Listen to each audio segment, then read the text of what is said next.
Bicol Region, ito lang bahagi pa rin ng Eastern Visayas at Eastern Luzon, patuloy na makakaranas ng malawakang ulan, bunsod pa rin ng binamantay na natin na tropical wave na ngayon ay isa ng Invest Low Pressure Area. Kaya ang magpapadulot ng kalat-katapag ulan sa ilang ibang bahagi ng bansa, bunsod pa rin ng medyo umiiral na trough ng paghatak sa mahinang habagat kabilang na sa Metro Manila at ilang bahagi sa kanluran ng Nodo Luzon. Mindanao, patuloy ang moderate na panahon. At binabantayang tropical wave, isa ng Invest 98W. Magiging isang aktibong bagyo ba ito? Alamin.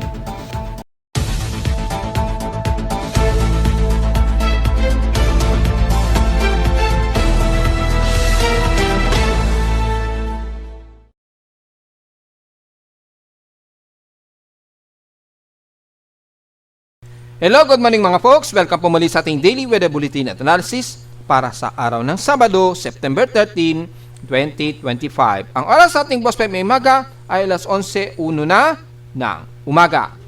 Correct me if I'm wrong, araw yata ng kaarawan ng ating mahal na Pangulong Bongbong Marcos ngayon. Pero ang pagkakalam ko kasi is September 13 ang birthday ng ating Pangulo ng bansa ngayon. So, una ay binabati natin ng maligayang kaarawan. Kung mali man, pakicorrect na lamang po yung pakicorrect na lamang po ninyo ako kung hindi tama yung pagkabati ko sa kanya. Kung kahapon pa ito o bukas pa advance o belated na lamang po kasi hindi ko naman na-set yung eksaktong birthday ng ating Pangulo. Pero ang pagkakalam ko po kasi September 13 po ang birthday niya. So at least pinangunahan ko na po kayo kung sakaling mali ang aking pagbati. Pero ganun pa man po ay binabati na rin natin ng advance or belated kung sakaling mali na happy birthday po sa ating Pangulo na si Bongbong Marcos ngayon. So balik tayo sa lagay ng panahon ay so far patuloy pa rin na mataas ang precipitation estimation natin base sa Doppler radar ang ilang bahagi sa silangan ng Luzon, kabilang na ang Bicol Region at Eastern Visayas. So double check natin yung Doppler radar, hopefully ay sakop. Ayan, kitang-kita po. Malawak ang pag-ulan po ang umiiral ngayon dito sa bahagi nga po ng bandang Bicol Region at Eastern Visayas. Kita natin sa next rad imagery ng Doppler radar. Yan. Ibabaan natin ng konti yung opacity para makita natin yung dire-diretsong animation. Dahil kitang-kita po ang malawak ang pag-ulan dito sa bahagi nga po ng Karamuan, bandang Catanduanes, yan, umaabot hanggang Birac, moderate to heavy rain showers, ilang bahagi din ng Camarines Sur, so damay ang halos buong Naga, ilang bahagi pa rin ng Legazpi at Sorsogon. Ingat na lamang sa posibleng pagbaha, lalo na dito sa bandang Tinangbak, Goa, yan, Liagonoy, Gatchito-Rena, yan, Siruma, at dito sa pagitan nito ng Laguni at Tinambak. Ingat na lamang po dahil nakakaranas kayo ngayon ng kasalukuyang matinding pag-ulan.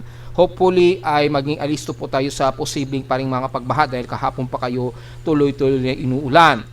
Kabilang na rin ng bahagi ng Camarines Norte mula dyan sa bandang Mercedes, San Lorenzo, Paralaque hanggang Kapalonga. Ingat na lamang po dahil nakakaranas din kayo ng mga moderate to heavy rain showers ngayon nakita ng Doppler radar. At para sa mas detalye, double check natin yung area ng bandang Bicol Region at Eastern Visayas sa posible pa ring inaabutan ng malawakan na pag-ulan gamit ang CIMS Doppler radar para mas makita natin yung pinakadetalye.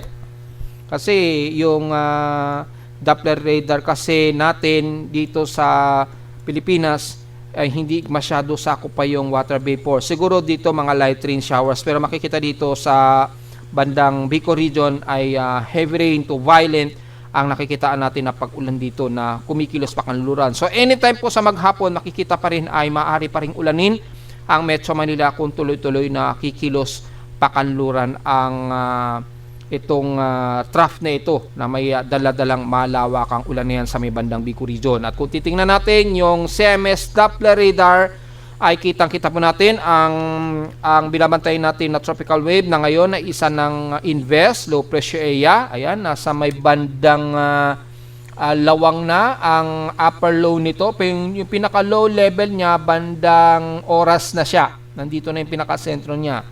So sa hindi pa rin nakakaintindi, hindi porket nakita ninyo ito, yan na yung sentro ng bagyo. Again, malawak pa ang cone of uncertainty.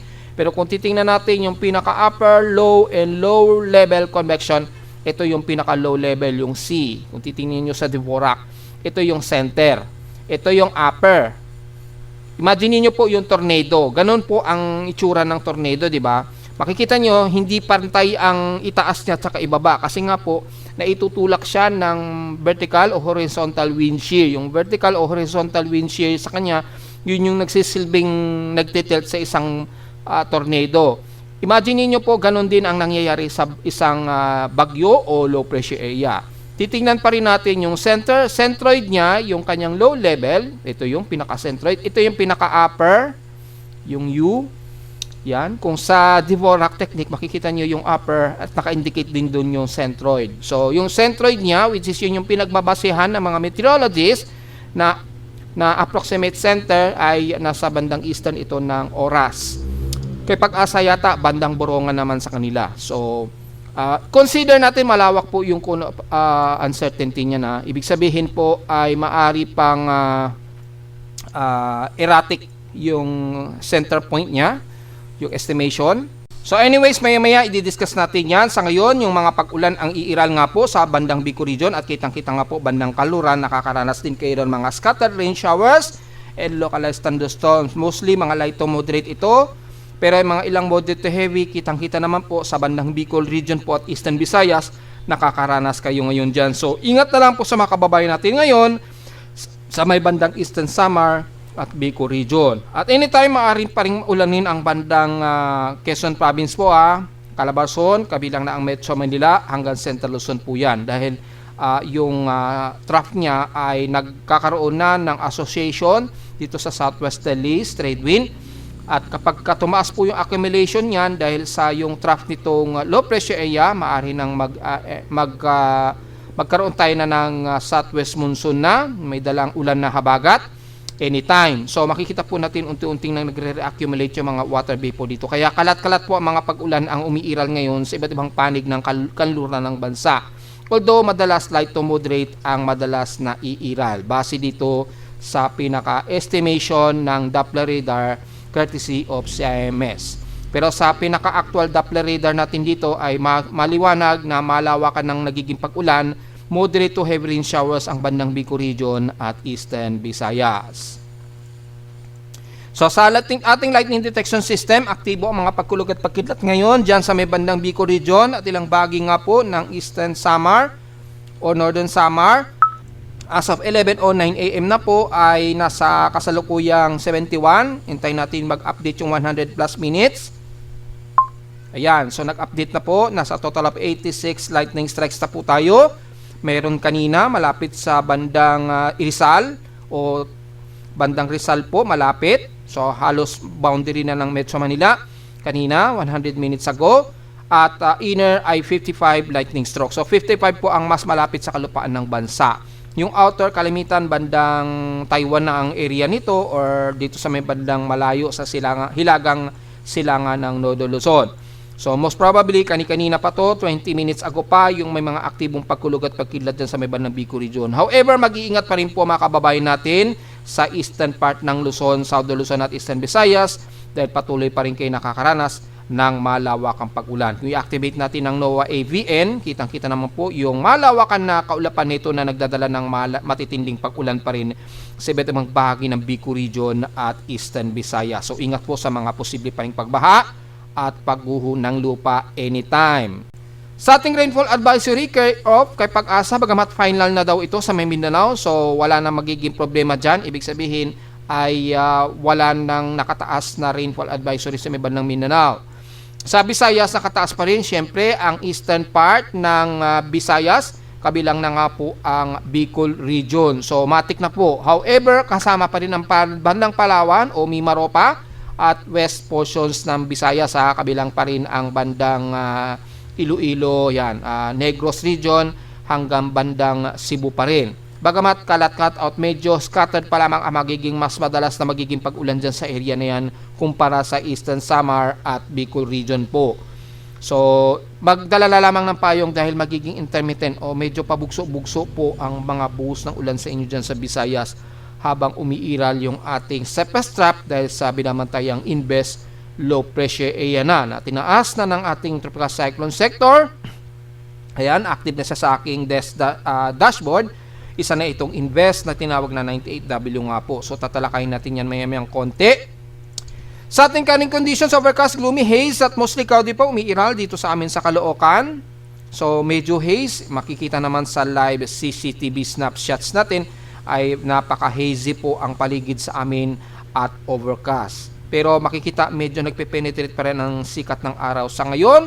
Maya-maya lang medyo nagiging maulap lang at intermittent ang mga mostly cloudy. Sa lowest of pressure na itala naka-weather station kaninang 5:50 AM nakapagtala kami ng lowest of 24.9 degrees Celsius. Kahapon pinakamataas na sa amin 31.9 degrees Celsius ang pinaka-highest air temperature na namin sa Caloocan. Kahapon ito ng tanghaling tapat at 12:10 PM. So ibig sabihin medyo mataas ang heat index na ang aming heat index, tama? At 44 degrees Celsius po dahil mataas ang aming outside humidity niyan at kasabay ng medyo tumataas din na air temperature. So nasa 44 degrees Celsius po yung aming init pandama, kaya napapansin niyo kahit medyo gloomy, medyo mahapdi pa rin sa balat konti yung nararamdaman nating init. Yan, kasi nga po tumataas po ang ating heat index despite na gloomy ang paligid. Pero kung titingnan natin sa magiging heat index forecast natin na ngayong araw, as of 10:40 AM, nasa dangerous state na kami na 43.9 degrees Celsius ang aming init pandama. Ibig sabihin, ramdam na namin ang mas maalinsangan temperatura base rito. Yan, so makikita po na sa 40 halos 44 degrees Celsius po. Ano na yan, maalinsangan ang pakiramdam sa amin yan dito sa Caloocan at sa ibang bahagi ng Metro Manila. So importante po ang payong mga folks sa yan. So, ang forecast supposed to be 41 degrees Celsius lang. Pero sa aming actual instrument reading, sa Caloocan 43.9 degrees Celsius po ang aming heat index ngayong umaga. Pero sa forecast, base dito ay medyo comfortable o medyo manageable daw ang heat index. Pinakamataas na 41 degrees Celsius ngayong umaga. So, maaari pang mas tumaas yan sa real time ha. So, take note yan mga folks. At sa ibang bahagi naman sa silipin natin ang ilang bahagi ng Ilocos region kung mataas na. Well, medyo manageable pa rin sa Ilawag, Ilocos Norte, 39 degrees Celsius lamang ang pinakamataas nilang heat index. So walang magiging problema, manageable pa rin. So magiging maulap din siguro kayo dyan at may mga forecast na uulanin pa rin. Sa may Cagayan Valley, sa babad ng Tugigaraw ay 39 degrees Celsius po ang pinakamataas ngayong umaga, pero sa maghapon 43 degrees Celsius daw ang pinakamagiging highest heat index ninyo mula 2 o'clock hanggang 3 o'clock po na mamayang hapon. So maging mas maalinsangan na rin po kayo dyan, bagamat partly cloudy dito sa mostly cloudy pa rin ang iiral. Sa Santiago Isabela naman, ang heat index sa inyo 39 degrees Celsius, extreme caution, pero papalo pa rin ito ng 43 degrees Celsius mamayang alas 2 ng hapon. So magiging maalinsangan pa rin ang panahon ninyo sa maghapon despite na magiging maulap ang panahon. Sa Dagupan naman, sa bandang Pangasinan ay nasa 41 degrees Celsius pang inyong heat index, so magiging mas maalinsangan din kayo. Papalo hanggang 43 degrees Celsius ang highest heat index sa inyo mamayang alauna hanggang alas 2 daw ng hapon. So magdala ng payong po mga folks dahil mukhang maalinsangan tayo sa maghapon sa kanlurang bahagi ng Luzon. Bandang Tarlac naman, Central Luzon, 41 degrees Celsius po at papalo sa mas mataas na 44 degrees Celsius ngayong mamayang hapon, 1 o'clock to 2 o'clock po yan mamayang hapon. So magdala po ng payong dahil ibig sabihin lamang nito ay magiging mataas ang heat index, masyadong maalinsangan. So uminom ng maraming tubig sa area na yan dahil magiging maalinsangan po ang inyong tanghali. Siguro sa hapon ay magiging gloomy tayo dahil ay mataas ang forecast ng overcast natin sa Luzon. Sa bandang Batangas naman, ay nasa 39 degrees ngayon, 39 degrees Celsius ngayon ang inyong heat index, which is mukhang yan na ang pinakamataas. Ibig sabihin, mukhang gloomy at nakakaranas malamang kayo ng mga kalat-kalat pa rin ng pag-ulan. Kaya medyo manageable ang inyong heat index. Malamang dito rin sa may bandang San Jose dahil may kalat-kalat na pag-ulan. Sa ngayon, 36 degrees Celsius po. So, pinakamataas 37 degrees Celsius. Ibig sabihin ay manageable naman, hindi aabot ng 40 degrees Celsius. Sa bandang Palawan naman ay 39 degrees Celsius pero papalo hanggang 40 degrees Celsius. So, medyo moderate na extreme caution ang inyong magiging heat index daw ngayon ninyo maghapon.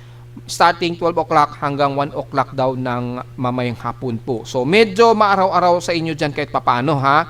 So, wag masyadong magbibilad, magdala ng payong para sa bukod sa tindig sikat ng araw at sa mga di inaasahang isolated rains. Sa bandang Cebu naman, makikita natin medyo manageable din dahil nakakaranas sila ng mga kalat-kalat na pag-ulan. So, wala tayong magiging komento. Pero sa Mindanao kasi, at least nagmo-moderate po ang most of areas ng Mindanao. So, double check natin. Nasa 35 degrees Celsius po ang highest air temperature sa inyo sa Davao City. So, medyo manageable naman ang kanilang temperatura at yung kanilang heat index. So, ibig sabihin maulap at may mga kalat-kalat kayong pag-ulan na umiiral kaya mababa. Maging sa Zamboanga Peninsula, ito medyo mas mataas ng konti. 38 degrees Celsius to 39 degrees Celsius ang highest. Mamayang 1 hanggang 2 o'clock, mamayang hapon. So, at least medyo moderate and some fairly weather ang nakikitaan natin sa halos buong Mindanao. May mga kalat-kalat pa rin ang pag-ulan ang medyo iiral lalo na sa kalurang bahagi at bandang hilagang bahagi ng Mindanao. Sa PA systems naman, in past 24 hours nangunguna ang Tugigaraw sa may pinaka-highest air temperature na 34.5 degrees Celsius, sa lowest at 17.2 degrees Celsius. Almost stationary sa may bandang Baguio po. So balik sila sa 17.2 degrees Celsius. At sa Iloilo naman ang Romblon ay nakaranas ng 59 mm na total rainfall. Sa amin sa Caloocan, 11.4 mm lamang ang naging total rainfall namin kahapon. So sa loob ng 7 araw, katumbas 199.8 mm na po ang total. Ibig sabihin, sa buong September, 311.7 mm ang total rainfall na namin. Nanatiling nasa bandang kalahati pa rin ang aming average rainfall for the month of September. Outside humidity, 80%. So, medyo mataas-taas. Bumaba ito ng 5% since last hour. Mataas naman ang ating atmospheric pressure base sa aking barometer, 1,010 hectopascals outside. Dito naman sa loob, kung babasahin ko yung reading, 1,008.4 hectopascals ang aming indoor atmospheric pressure. So, bumaba ito ng mabagal since last hour according sa ating outside barometric pressure. So, mataas po. Medyo mahagyang tumataas ang ating atmospheric pressure. At sa ating high tide and low tide status, minimum low po tayo ngayon. So, mababa po yung sea level ngayon. Ngayong umaga, hanggang tanghali, mga bandang bukas pa ng madaling araw pa. Ng 1 a.m. ito tataas, magha-high tide. So, matagal-tagal pa po. So, wala tayong magiging problema sa mga papalaot ngayon. Ingat na lamang sa gale force winds, lalo na sa may bandang silangan ng Southeastern Luzon at Eastern Visayas dahil yung trough dyan ay magdudulot po ng mabugsong hangin o gale force winds. Sa ating almanak naman, sumikat ang haring araw kaninang 5:44 a.m. at inasang lulubog po ito mamayang 5:59 p.m. At sa ating warning gibbous, 65% na lamang na illuminated ng sikat ng o sinag ng buwan. Magmo-moonrise po ito mamayang 10:20 p.m. pa po. At bukas na po ng umaga ng 10:51 a.m. na ito, lulubog. At sa ating local weather outlook para ngayong Sabado hanggang Linggo, partly cloudy tayo sa umaga. Pero pagdating po ng bandang hapon ay makakaranas pa rin daw tayo ng mga localized thunderstorms. Although bahagyang mababa ang ating tsansa ng pag-ulan sa Caloocan o sa iba't ibang panig ng Metro Manila, naglalaro 58 to 60% chance of rain. Bukas naman ng Linggo, inaasahan na magiging partly cloudy rin ang umaga, pero pagsapit din ng hapon ay asahan din ang mga isolated case of afternoon rain showers according dito. So, sa umaga, medyo may mga partly cloudy daw sa umaga. May mga ilan daw na isolated na pag-ulan hanggang sa hapon daw. So, nasa around 50 to 52% chance of rain bukas yan na Linggo. Highest and lowest temperature expected maglalaro 30 to 32 degrees Celsius and lowest temperature expected ay nasa 26 to 27 degrees Celsius.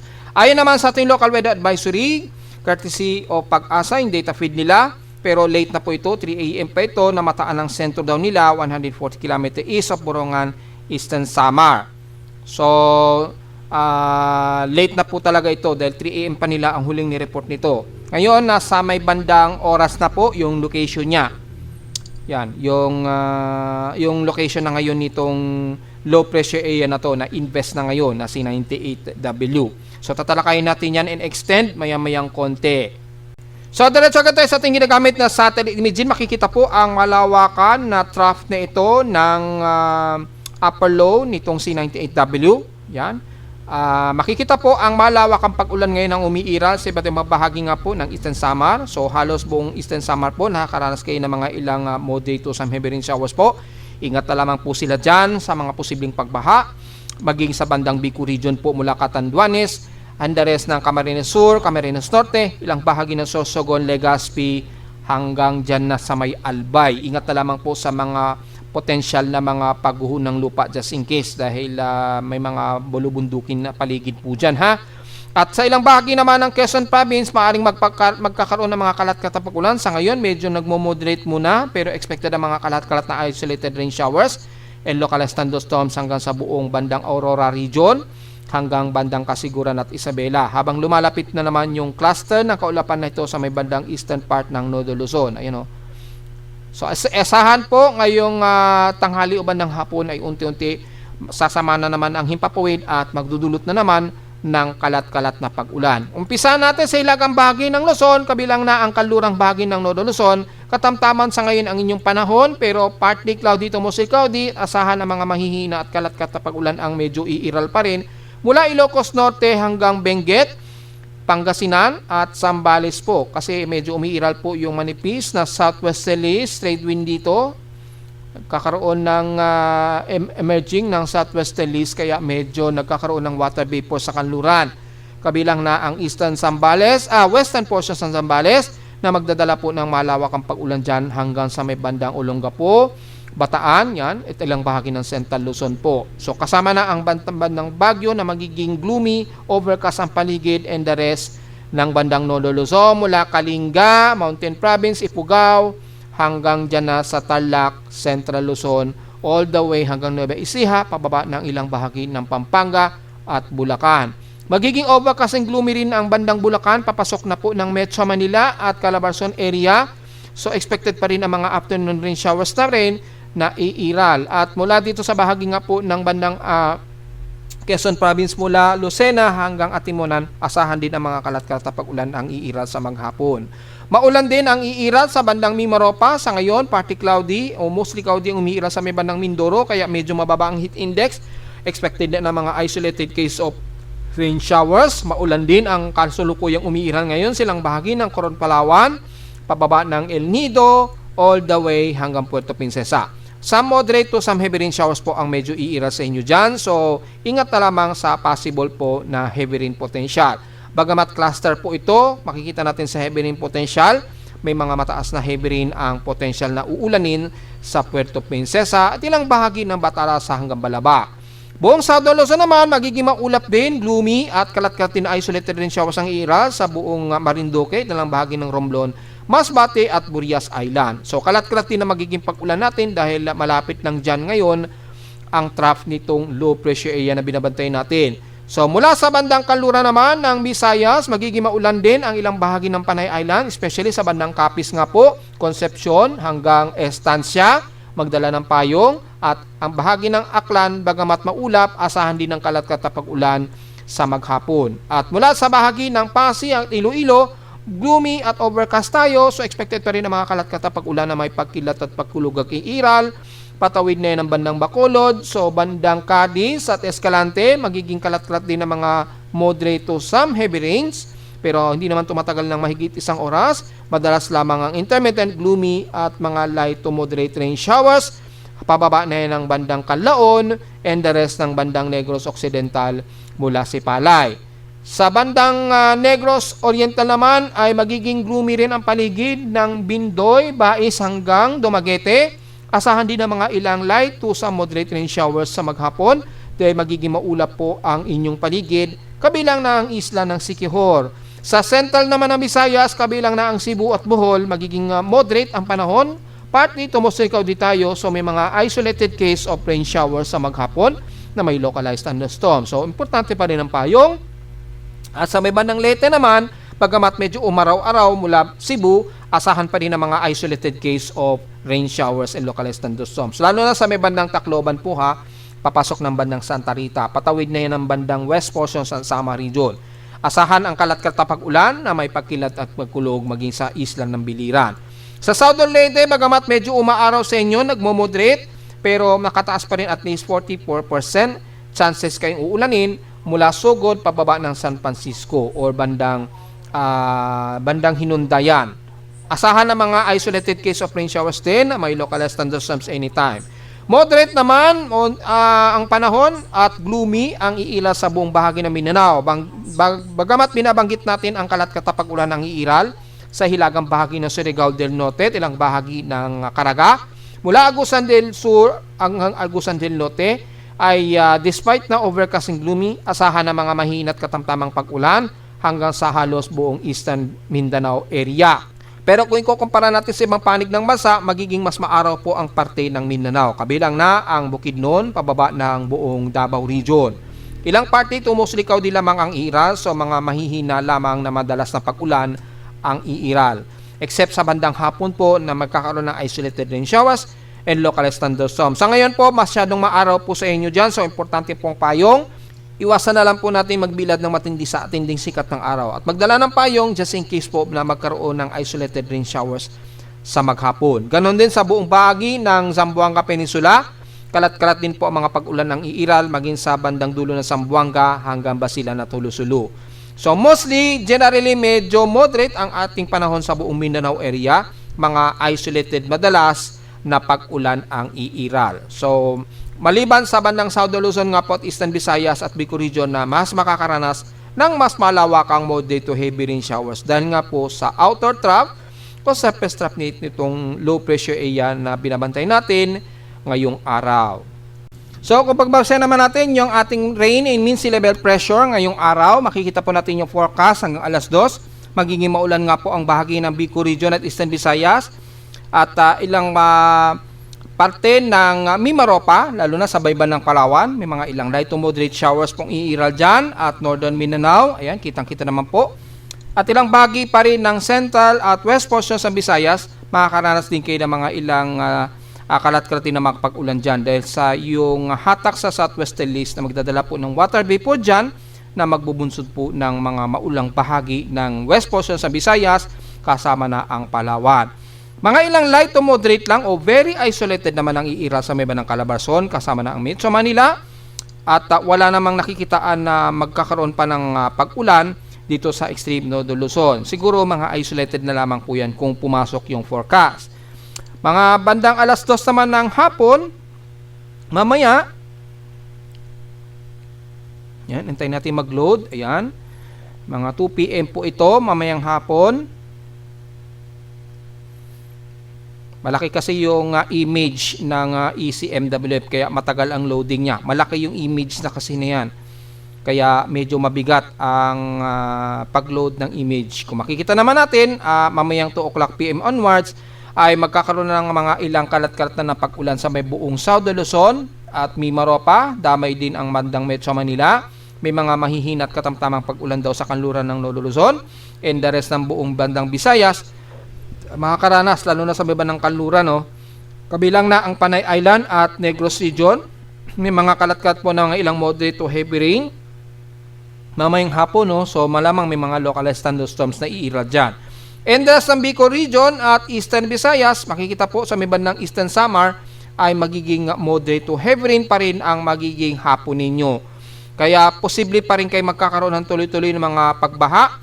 Ingat na lamang po anytime mga folks dahil sa effectivity pa rin ng ating binabantay na low pressure area dyan sa area na yan. At mamayang gabi naman, mga 8 o'clock PM onwards,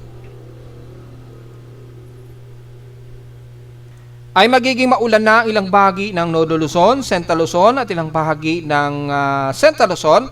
Magiging maulan din daw sa ilang bahagi ng Calabarzon, bandang Batangas hanggang Metro Manila daw. May mga ilang kalat-kalat na pag-ulan ng ira dyan. Ilang moderate to some heavy rain showers. At patuloy pa rin na ulanin ang bandang Bicol Region area. Dito sa may bandang Eastern Samar, medyo medyo humihina na yung buhos ng ulan sa kanila. Nagla-light to moderate na lamang mamayang gabi. Pero sa bandang Bicol region nga po o buong Southern Luzon, magiging malawakan at kalat-kalat po ang pag-ulan. Moderate to heavy rain showers lalo na sa Bicol region at Quezon province. Magkakaroon pa rin ng mga katamtamang pag-ulan at ilang bahagi ng kanluran ng Visayas, lalo na sa Palawan, sa mismong Puerto Princesa.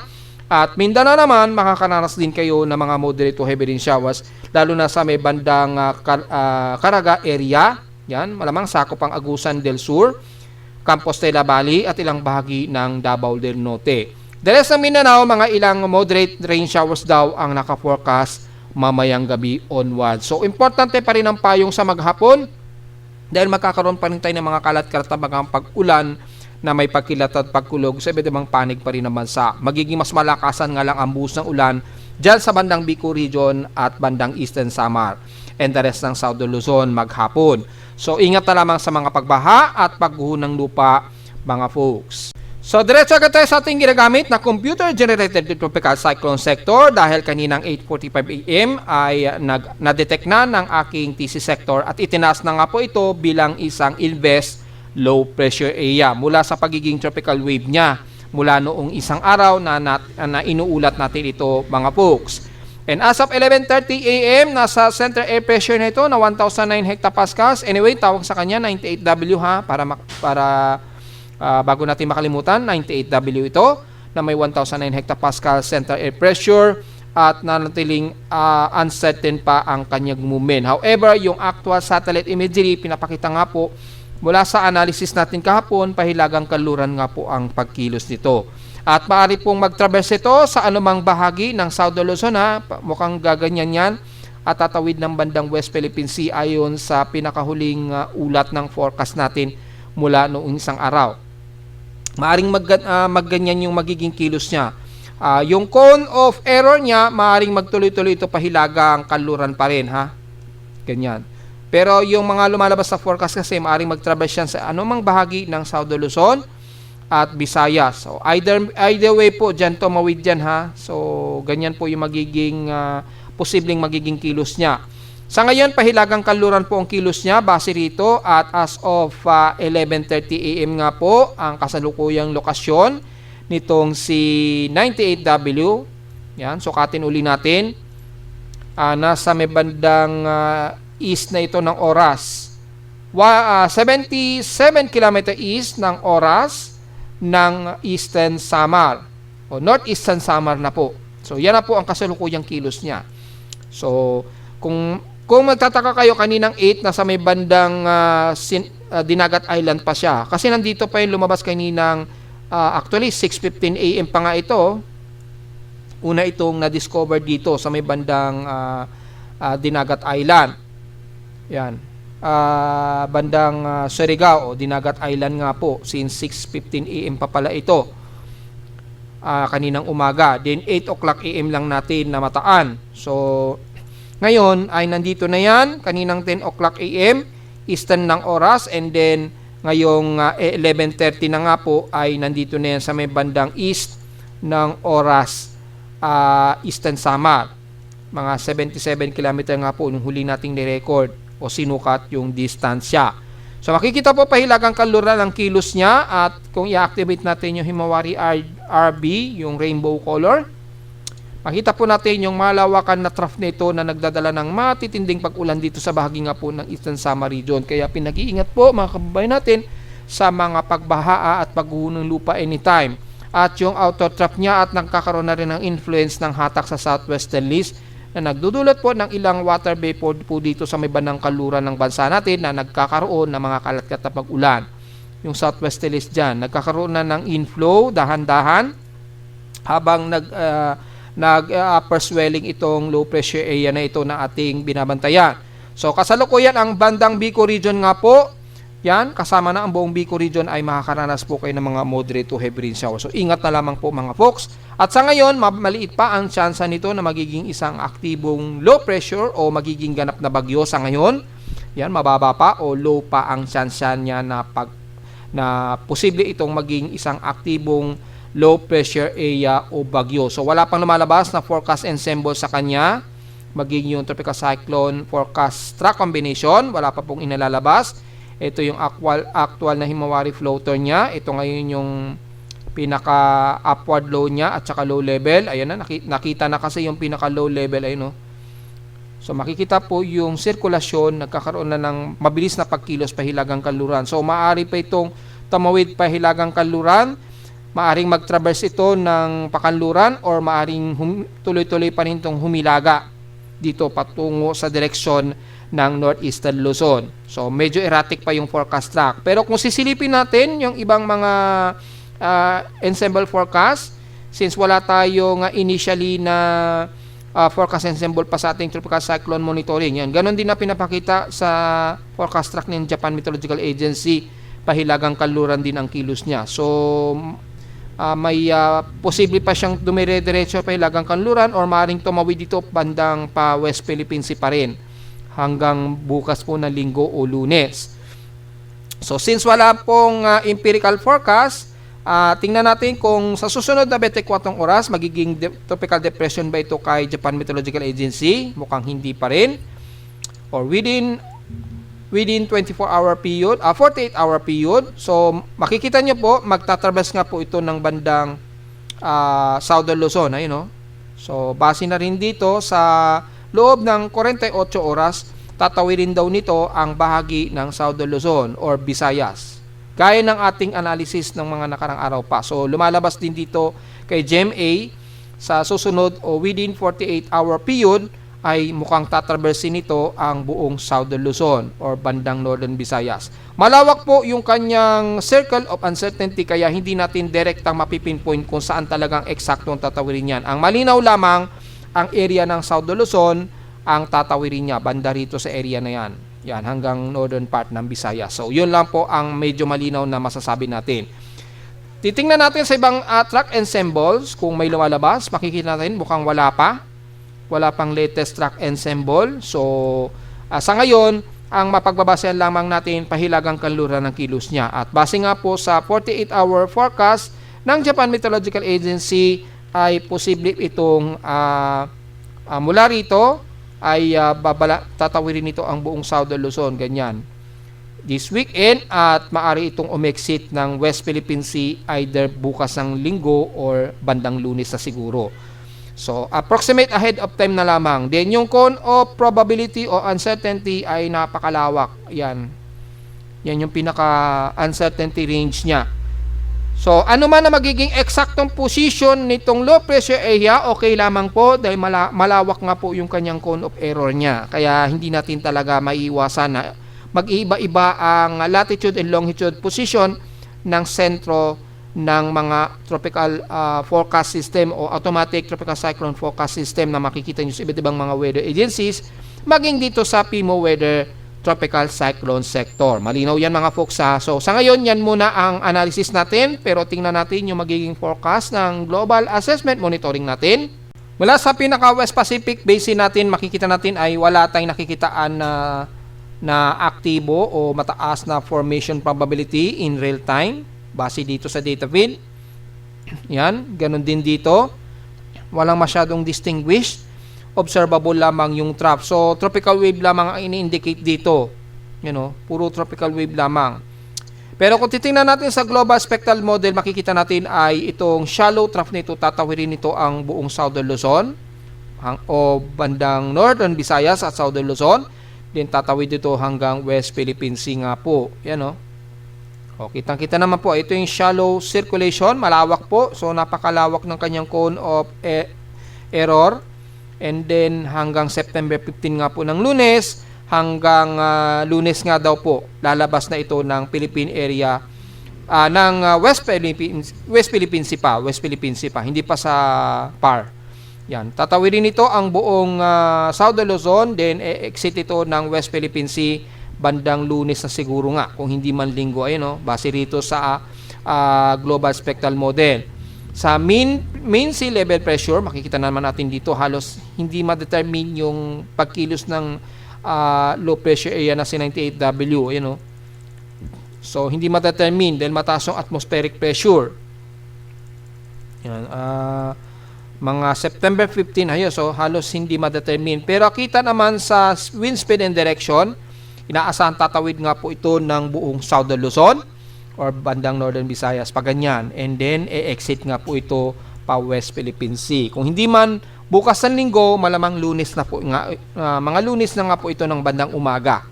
Yan, na exit ito ng kalupaan sa kanluran ng Luzon o Southern Luzon pa West Philippine Sea po. So, yan lang po at hindi nakikitaan na naging aggressive o aktibong bagyo ito o naging tropical depression man lang. So, natiling low pressure area lamang. So, magdadala lamang yan ng malawakang pag-ulan. Gaya ng ating nireport nung isang araw pa hanggang kahapon base sa tropical cyclone strike probability. So, speaking of tropical cyclone strike probability, makikita po ang malawak na ito na kaulapan. Yan. At malawak na strike probability, ibig sabihin po, apektado po ang buong Bicol region, halos buong Visayas din. Ayan, kitang-kita naman po yung range.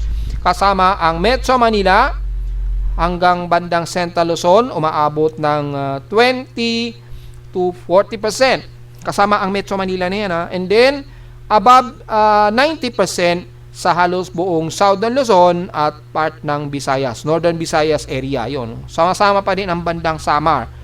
Kaya ngayon, nakakaranas ngayon kayo sa Eastern Samar at Bicol Region ng malawakang pag-ulan nga po. Gaya na ating analysis, pasok nga po kasi siya sa tropical cyclone strike probability na umaabot nga po kahapon yung report natin, 60 to 70%, which is pumasok na. Ngayong araw ay umabot na sa more than 90% to 100%. Ibig sabihin, high probability na naapektado ngayon ang bandang Bicol Region at Eastern Visayas. Which is tama naman yung ating forecast ng mga nakarang araw, di ba? And then tatawirin nga po nito ang buong Southern Luzon or northern part ng Visayas hanggang nakakalabas na ito ng West Philippine Sea either bukas po ng gabi o Lunes na ng umaga. Yun po yung ating estimated ahead of time natin para malinaw yan. Yung binabantayan natin na susunod na manggagaling sa Guam, mukhang bumaba na po yung probability niya na magiging aktibo na low pressure area. Kaya lang may pinapakitaan pa sa mga ibang weather agencies. Sa ngayon, ito lamang ang nakikita natin na tropical wave na magbubunsod lamang ng malawakang pag-ulan sa buong Southern Luzon hanggang Metro Manila umaabot yung range niya. So, ngayong araw, inaasahan pa rin natin ang mga kalat-kalat na pag-ulan hanggang bukas po ng linggo yan sa Metro Manila. So, sa pababa naman ng Southern Luzon, mas lalo pong makakaranas ng malawakang pag-ulan. So, mula Martes ng September 16, so Martes na po ito ng maghapon hanggang gabi. Ito po yung magiging estimated forecast ng tropical cyclone strike probability niya. So, makikita natin ay bandang kalura na po ang mataas ang concentration ng pag-ulan. Hindi na masyado sa may bandang Eastern Samar, at least 5 to 10% na lamang. Pero kasama ang Metro Manila, Central Luzon hanggang Pangasinan na makakaranas ng malawakan daw na mga tropical cyclone strike probability. So, maaaring kasama na ang ulan dyan hanggang dyan sa buong Mimaropa. Yan maabot po. At ilang parte pa rin ng Southern Luzon, yan, kasama na ang bandang Calabarzon, Marinduque hanggang Romblon at ilang bahagi nga po ng west portion sa Visayas sa Panay Island hanggang Negros Region. At least 5 to 10%. Pero sa Metro Manila, napakataas. More than 80% ang tsansa. So, magiging maulan po tayo siguro hanggang Martes pa. Base rito sa tropical cyclone strike probability. Kung hindi man ito naging ganap na bagyo para malinaw yan mga po. So, yun po yung pinakamas malinaw natin na magiging analysis niyan base sa tropical cyclone activity genesis care of ECMWF. At mula naman sa mga computer models, kung titingnan natin dito, halos wala nang nakikitaan si GFS. Kung natatandaan ninyo, may nagbasa akin, di ba? May tatama daw ng Mindanao, sabi. Tatama, straight daw sa Mindanao. Pero sabi ko, hindi, disorganized pa yan. Which is, nangyari naman, disorganized nga siya at inalis ng GFS yung forecast niya, di ba? At ngayon, makikita ninyo, halos hindi na-determine itong 98W invest na ito. Dito, tropical wave lamang. Ayan, tapos nagkaroon ng pagtawid dito sa Northern Luzon daw. Northwestern Luzon. So, malamang yan, si 98W. Yun yung forecast sa GFS yan Kay ECMWF naman, makikita natin malinaw na tropical wave ang indication niya kay 98W. Pero makikita natin, tatawirin ito ang buong Southern Luzon. Ayan o. Nagbudulot po ng mga malawakang pag-ulan hanggang Lunes hanggang Martes po yan. O malinaw yan ha. Yan yung pinapakita ni ECMWF. So malinaw lamang na ganyan ang magiging trajectory nitong si 98W. Kay NAPGEM naman na mas aggressive, hindi masyado determined si 98 pero may nakikitaan pa rin na may mabubuo pa rin daw na low pressure area sa kanluran ng Guam or Northern Mariana Islands at magiging isang ganap na bagyo daw ito habang kumikilos pakahilagang kanluran palapit dito sa extreme Northern Luzon. Yan yung aggressive forecast ni NAPGEM. So napaka-insignificant dahil walang nakikitaan dito sa ating global spectral model. Sa ngayon, medyo may circulation lamang na nakikitaan ng manggagaling sa kanluran ng Guam. So, titingnan natin ito kung significant. Ayan o. May nagkakaroon naman ng kasunod na shallow which is tuloy-tuloy pa rin yung forecast natin na maaring mayroon pa rin manggagaling sa kanluran ng Guam. Then, kikilos ito pahilagang kanluran na pinapakita naman dito kay NAPGEM. So, tingnan pa rin natin yan mga folks. At since natapos na nga po yung 120 hour natin na pagbabantay, i-reset uli natin sa another 55 hour period para naman dito sa may namamataan dito nga po sa may bandang kanluran ng Guam. Hanggang September 18 na po yung magiging forecast natin dito. Yan, hanggang magiging September 18 dahil pagdating po na September 18, ine-expect na natin na papasok daw ito ng Philippine Area of Responsibility. However, hindi pa siya nakikitaan sa ating convergence sa ngayon. So, this coming weekdays mukhang mayroon tayong babantayan. Tingnan na lamang natin dahil sa ngayon wala tayong nakikitaan na aktibo pa rin yung kanyang convergence. Medyo na-dissolve nga po nung isang araw. So, hindi sa ngayon natin nakikitaan ang probable cause ng convergence na ito sa ngayon. Kung titingnan natin yung convergence, ayan. So, makikita natin ay wala pang masyadong convergence. Mahihina pa lamang, mga 18 km per hour pa lamang yung dito sa may bandang paligid ng Guam. So, obserbahan pa natin yan within 55 hour. Yung vorticity niya, yan o, masyadong shallow at disorganized, pero at least nagmo-moderate po yung kanyang outer circulation niya dito. Ayun o, medyo nagmo-moderate, kaya lang wala pa siyang convergence, pero yung kontrahangin sa kanya, kung mataas na ba rito, ayan, medyo alanganin pa. Medyo mahina pa. Nasa 22 km pa yung kontrahangin niya. Kaya babantayin pa rin natin itong maigi for possible enhancement ng kanyang convergence. Sa ngayon, mataas ang divergence. So, hindi pa rin natin niro-ruled out ang possibility na magkaroon ng upward low convection. At maaaring magkaroon na panibago tayong shallow trough o tropical wave na babantayin. Mag-update po tayo dyan anytime ha. May 55-hour period ulit tayo. So, yun lamang pong pinaka-analysis natin sa ngayon. Ang concern lang natin itong si 98W na tatawirin nga po ang buong Southern Luzon at tatawirin ito hanggang bandang West Philippine Sea hanggang Lunes o Martes nga po yan this week. So, malinaw yan mga folks. Samantala sa Ulat Lindol, mukhang may bagong pumasok nga po na pagyanig ngayong umaga lamang, mga 10:47 AM. Yan, tingnan natin kung saan yan. Dito ba yan sa loob? Mula sa data feed ni PBox. Mukhang hindi. Pero dito, mga 10:41 AM po, nagkaroon ng magnitude 4 sa may bandang southeast ng Governor Generoso. Ito po yan. Pero dito, 10:47. So, tingnan natin kung sa may bandang Governor Generoso ba yan. Yung latest na yan. Ito kasi bandang kahapon pa ata ito eh. Yun o.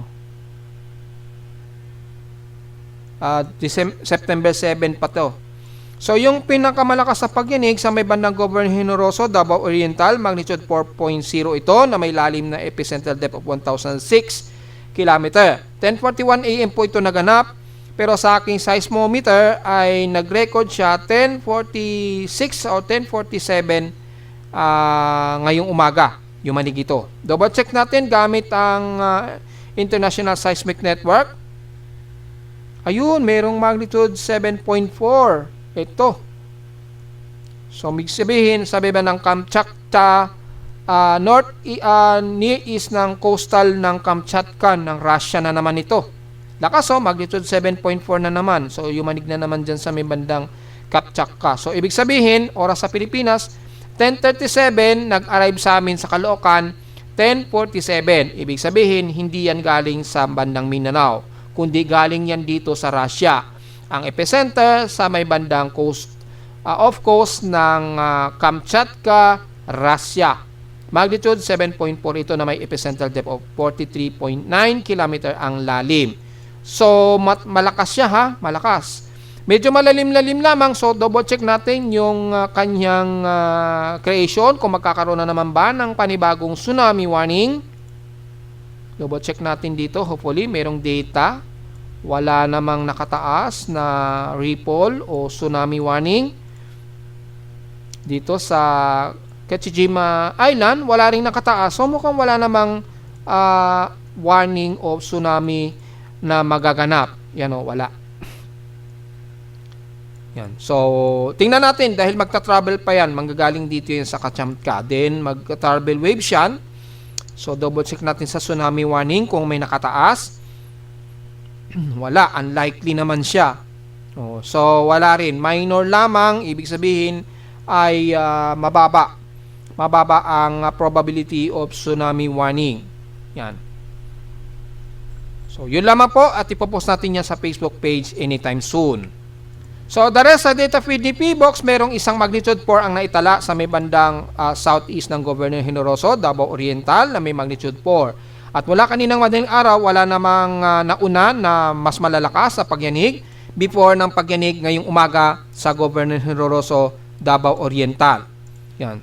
Kung mapapansin niyo dito, halos magkasabay sila ng Governor Generoso sa may bandang Kamchatka, Russia ang pagyanig. Pero wala namang kinaugnayan yan so far. Maging alisto na lamang po anytime tayo, lalo na sa may bandang Nodo, Luzon. At since marami-rami na ang mga naitalang mga minor earthquakes sa data feed ni PBox, diretso agad tayo sa ating historical earthquake data.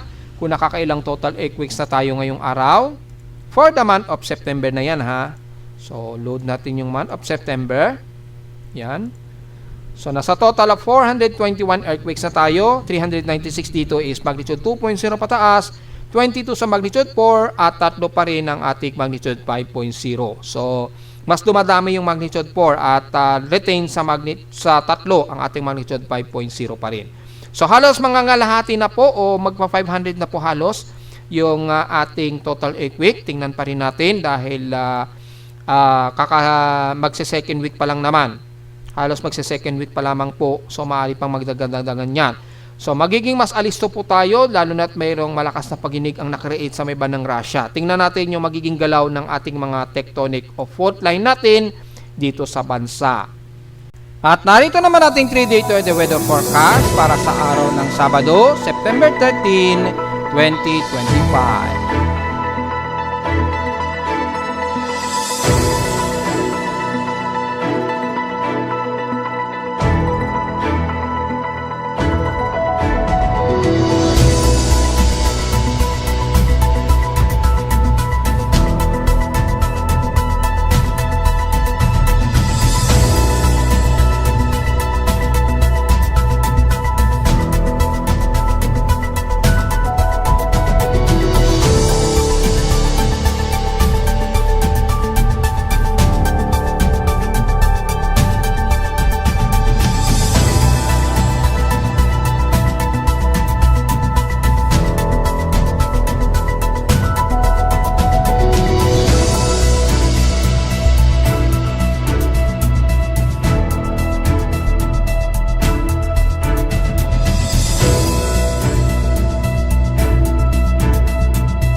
At hanggang dito na lang po ating daily weather bulletin at analysis para sa araw ng Sabado, September 13, 2025. Huwag mong kalimutan na mag-like, share, subscribe po sa ating YouTube channel at visit lamang anytime sa ating website na www.pimoweather.com para sa babang detalye na gusto malaman na hindi natin isama ngayong umaga, ngayong tanghaling tapat na.